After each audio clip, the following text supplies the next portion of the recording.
Hi everyone, this is the first episode of The Back Door. My name's Claire Vastola, and today I'm interviewing Dureshehwar, who is a designer at Prabal Gurung. We went to FIT together, and I'm so excited to be here today to talk to you about your experience post-school, getting into the fashion industry, and what that's been like for you. Okay, so my name is Dureshehwar, and as you know, we both graduated together from FIT.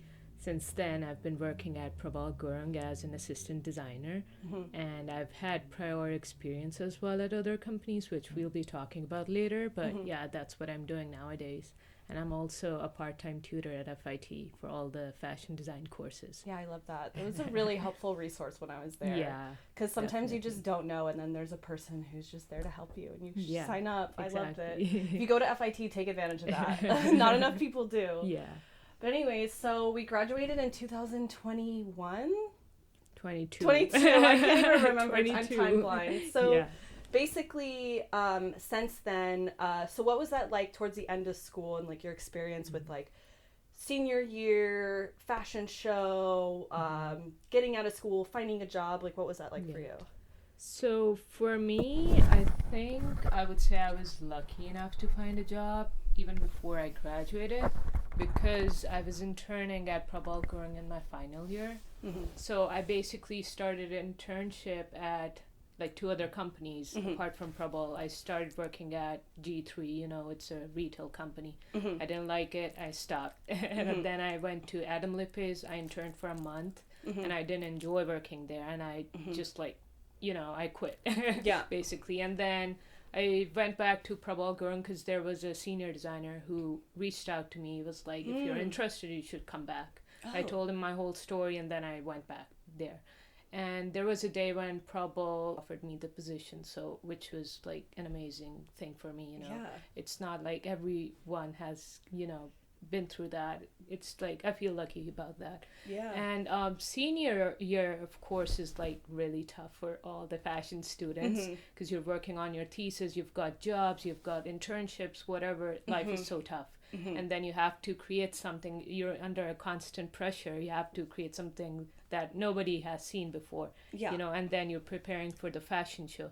So I was doing the same, and I was just trying to be who I am, trying to find my own aesthetic, trying to show whatever I wanted to show the world.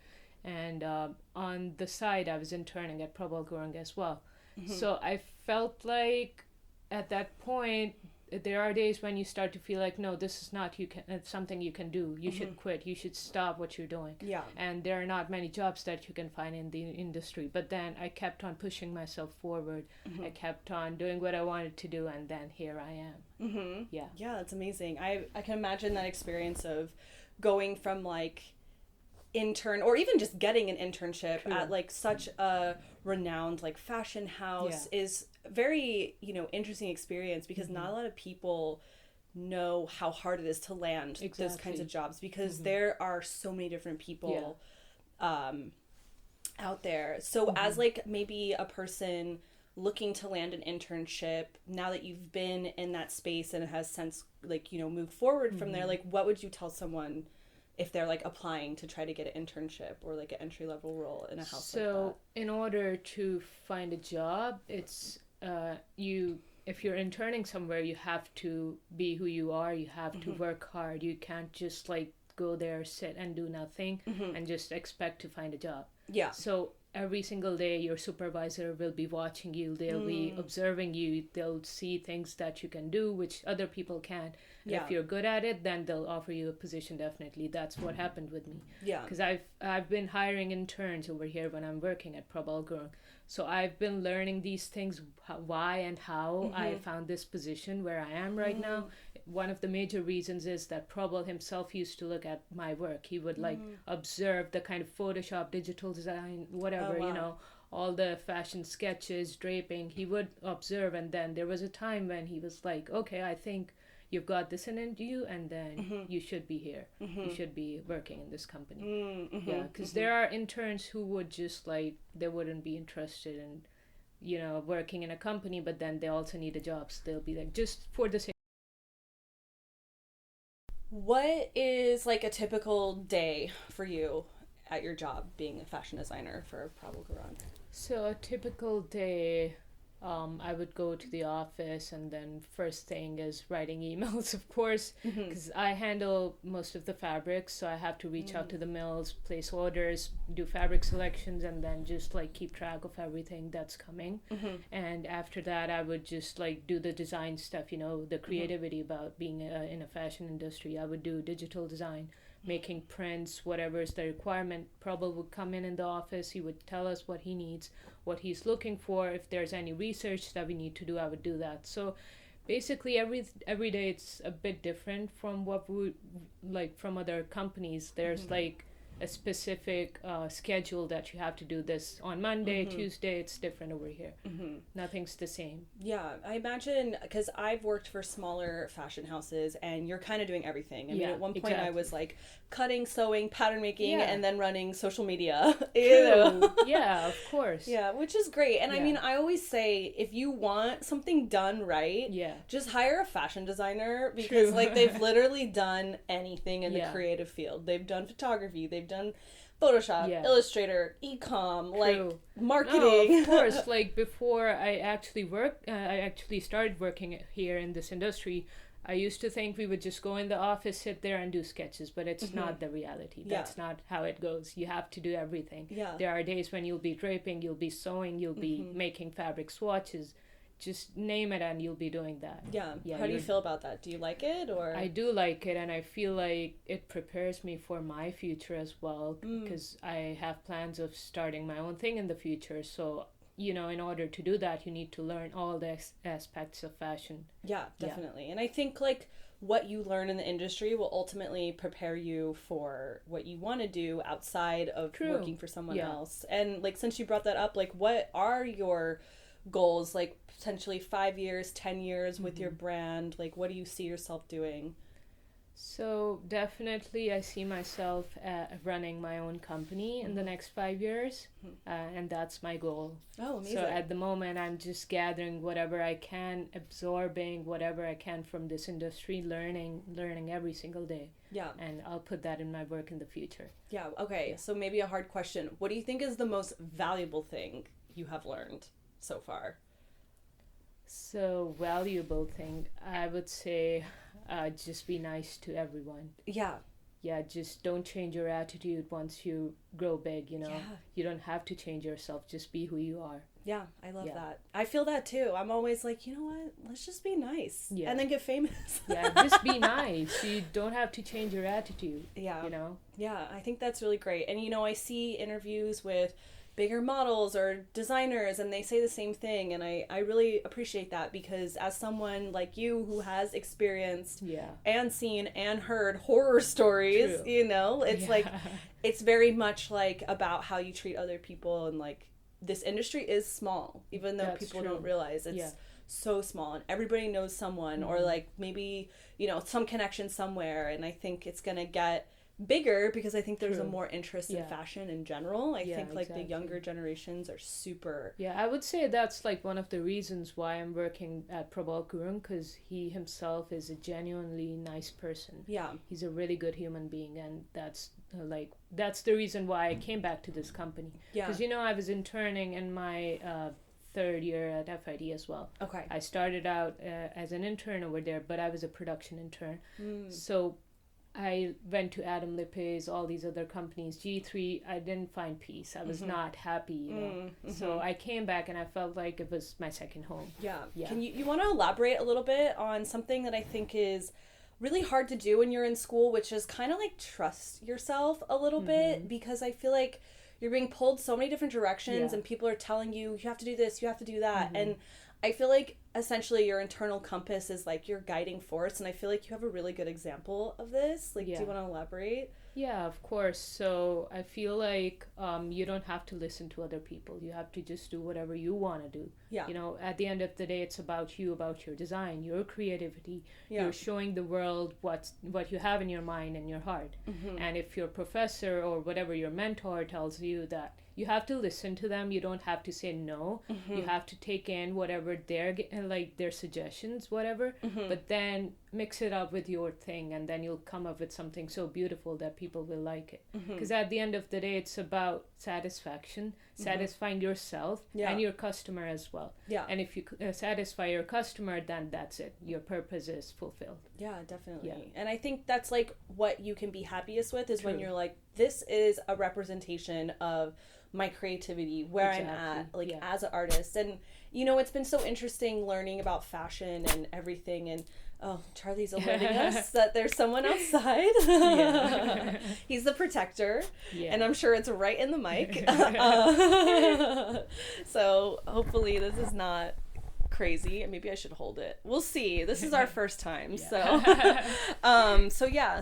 what would you consider your greatest achievement so far?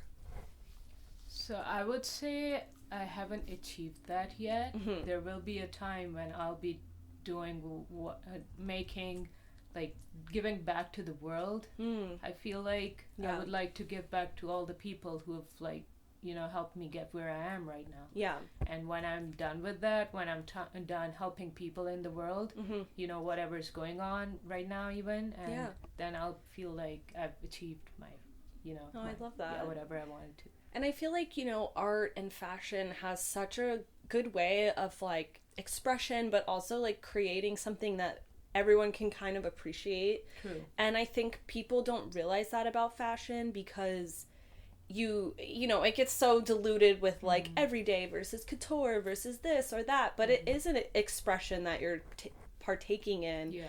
And I think creating something like an art piece, you know, I always say fashion's harder than being an artist because not only do you have to come up with concept, it has to fit a body. True. And then work and then the fabric. It's so hard. People, you do not understand. I just want to put that out there. It is very difficult. It is. To create something. Yeah. So I feel like it's just really amazing that you want to just create something, like, for the people who have, like, supported you. True. And, you know, I feel like that's the ultimate goal of, like, everybody, like, trying, you know, not everyone, but, you know, most people are trying to create, like, beauty in, like, a world, you know?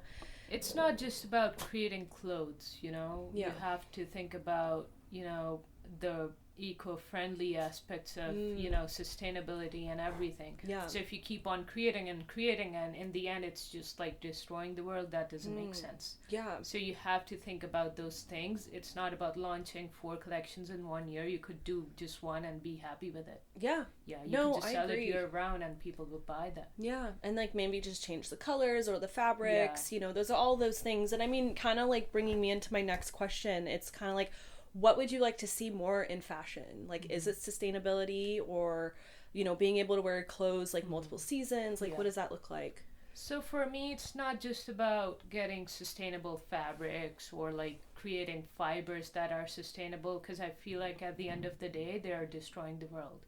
If we keep on creating new kinds of fibers and just say that, oh, this is sustainable. No, it's not in reality. And I feel like we should slow down the production. We shouldn't create as much collections as people are doing nowadays. Yeah. And that would be really helpful. Yeah. If we are really thoughtful about what we're designing, if that's something people can pass on to the next generations, that means you're successful. Yeah. That means you're being sustainable. Yeah, so that's what I want to do. So, like, more intentional in the pieces and maybe, like, less. Because, I mean, you know, you want to tell everyone, how many seasons do you do? So at Prabal we do 4 seasons. That's resort, spring, pre-fall, and then fall. And then how many looks are in, like, each collection? So the pre-collections, like resort and pre-fall, they're quite small compared to the runway collections. Runway, we always focus on 40 to 45 looks. Yeah, and that's looks. So it's not just one dress. It's a jacket, a shirt, a pant, a dress with another thing, and an accessory, and then a shoe. And then the commercial part is separate. So you're basically creating more than 150 garments. Yeah. For commercial. Yeah. Yeah. And so that's, like, a very large production. So for people who are not necessarily involved with the internal aspects of fashion, how many people do you think it takes to run an operation like that? I would say 15 to 20 people in the office, and in the factories, it's just, like, keep on adding the numbers. Yeah. 30 to 35, 40, whatever. Because you can't have that kind of production without having a factory. Exactly, yeah. You can't just do everything in your atelier. You have to work with different factories over here and locally and then internationally as well. It depends on the type of garment you're doing, the kind of fabric you're getting, basically. Yeah, because basically, to just describe like the pipeline, so there's like the designs, and so each season you're coming out with concept, color, fabric, silhouette, all these different things that take a lot of thought process, and so those come out on the runway. And then the next, so that's all the developing for that, right? So that's like pattern making. Yeah. God, my brain's going. So it's like pattern making, sewing, it's like fits, so many fittings, you know. Oh God, you make 2 to 3 protos for one single style, and then you perfect it, and then you come up with the final sample. Yeah, so that's making essentially 3 or 4, let's say it's a dress, 3 or 4 dresses before the final product. And then there's multiple fittings, reversions, everything. So as someone like you, you're kind of a part of all of that. And then the next step is kind of obviously after runway, after all the craziness of that, which includes the runway itself, and then the marketing and all of the advertising that goes into just the one collection. Just one collection, and it starts from one style, one garment. Yeah. So you want to talk about that? Like, how do you come up with this like concept? You know? Yeah. So basically, you know, when you're working in a company, you have to follow the directions that your the creative director is giving you. So in this case, it's Prabal. So he comes up with an idea. He comes out with a theme, and he says, oh, so basically start doing research, and we want to focus on this kind of theme. Yeah, I love so that that's part. how it goes every season. It's the most interesting part, you know. And then you come up with a color palette, you do some research, you come up with the types of silhouettes we're looking forward to, and then trying to modernize them, thinking about the customers over here and then the other parts of the world. So that's like one of the main focuses. You can't really just like, you're thinking of the part of the world where he's coming from, there are like totally different kind of silhouettes. But then he's focusing on selling them here and in the Europe, so people would like to, you know, buy those kind of things. So we have to change them, tweak them accordingly. So you're trying to like take 2 different markets essentially and like funnel it to like a bunch of different customers. Exactly. So it's like the colors that we're picking, they have to tell the story where Prabal is coming from. And then the silhouettes, for example, we are getting an inspiration from a sari, but we would drape it in a way, we would change the shape of the sari in a way so that it looks more modernized, fitting well to the Western and Eastern markets. I see, okay. So that's like just a lot of brain power in terms of just even trying to figure out what 2 totally different people on different sides of the world would even want and be connected with. And, you know, I think that's part of fashion that people don't really understand. You know, I work for a more like mass market company that is in the plus size realm, and their main customer is someone who buys something off a catalog. So it's a very different customer. Like imagine who buys things out of catalogs these days, like, you know, probably your grandma or, you know, someone in their like 60s, 70s, you know, it's great. But I'm designing for someone like that. And people, you know, I saw reviews, people are like, oh, these designs are for your grandma. But they just, there's a lot of intention that goes in behind something that you might not even think is like that designed or that special even. And there's a lot of thought process of like color, how's it gonna fit, how's she gonna feel in it, what's the fabric like, and the functionality, you know.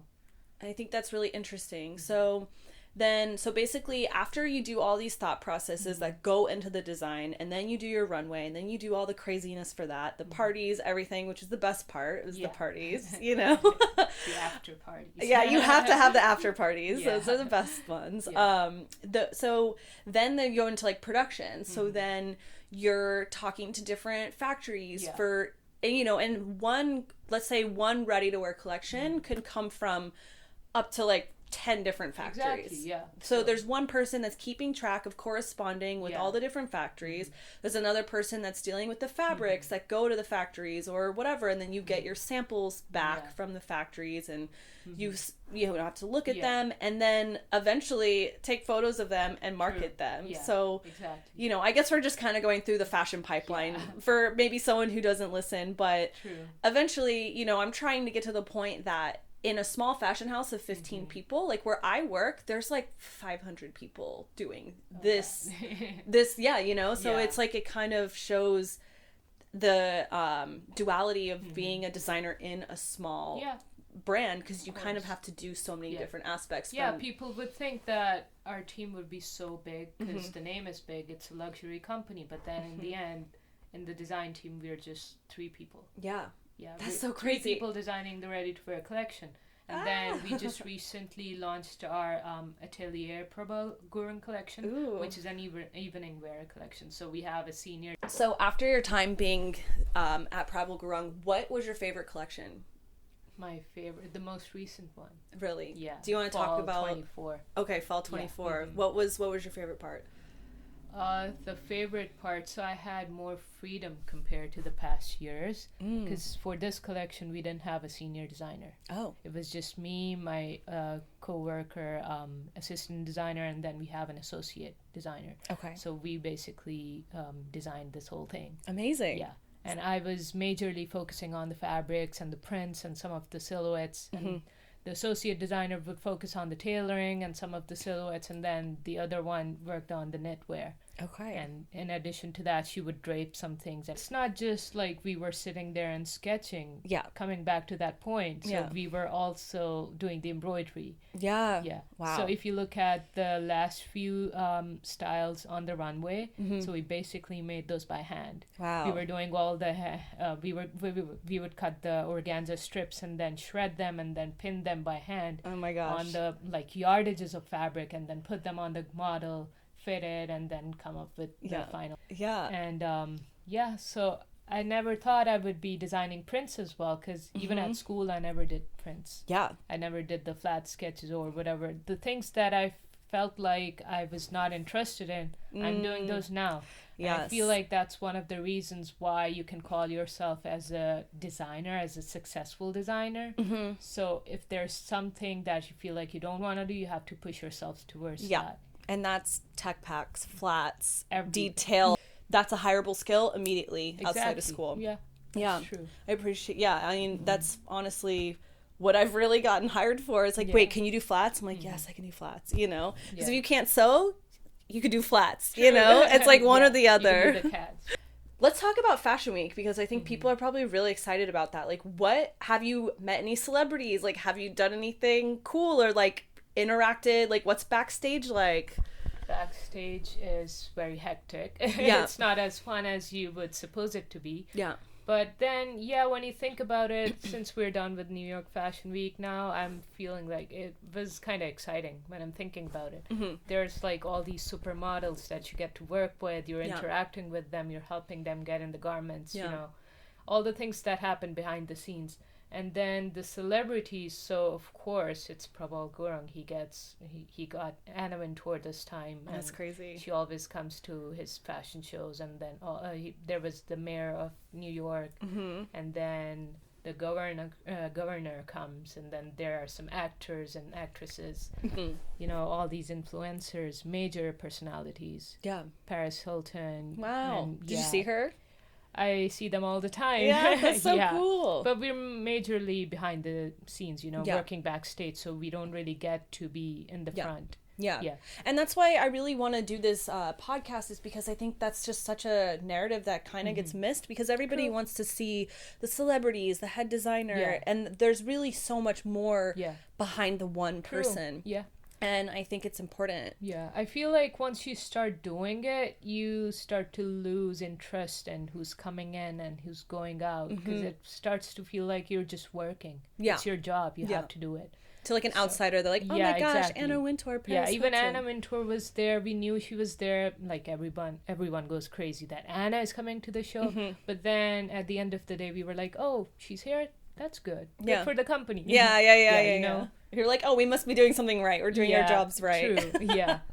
So we had Preciously this time. It was good to work with her. She's really nice. And then we had these two hijabi models as well. Oh, amazing. So Prabal himself is really inclusive. And I feel like the industry should be inclusive as well. They should focus on that point. And then we had like plus size models and, you know, every kind of people. Yeah, like a From wide all different representation. ethnicities. Yeah, that's amazing. Yeah, I imagine it's like great to see that in like, because I mean, I feel like fashion has changed a lot even since like we were in school, Yeah. you know, like since 2020 and everything. And like, what do you see like for fashion and like the future in terms of inclusivity? So I've started to see changes compared to 5 years back when I just like came here and I started studying at FIT. I've started to see changes, but I feel like there's a lot more that needs to be happened. We're still not there. There still needs to be more inclusivity, you know, more exposure, more kind of, you know, races being shown on the runway. Yeah. It's not just about showing it on the runway, but designing for other people as well. Yeah. You should focus on all kinds of peoples, all sizes and all shapes, and yeah, that's how it should be. Yeah, especially when it comes to like hiring and things like that. I remember Yeah. when they, you know, announced the new McQueen creative director, everybody was really annoyed because it was another man. And, you know, I think it's just like small steps because I even see in like companies I've worked for, it's like all women, but then like the CEO's a man. You know what I mean? Like something like that. And it's not like all everyone's like bad leaders or something, but they're, you know, there's just like small steps in like the right direction.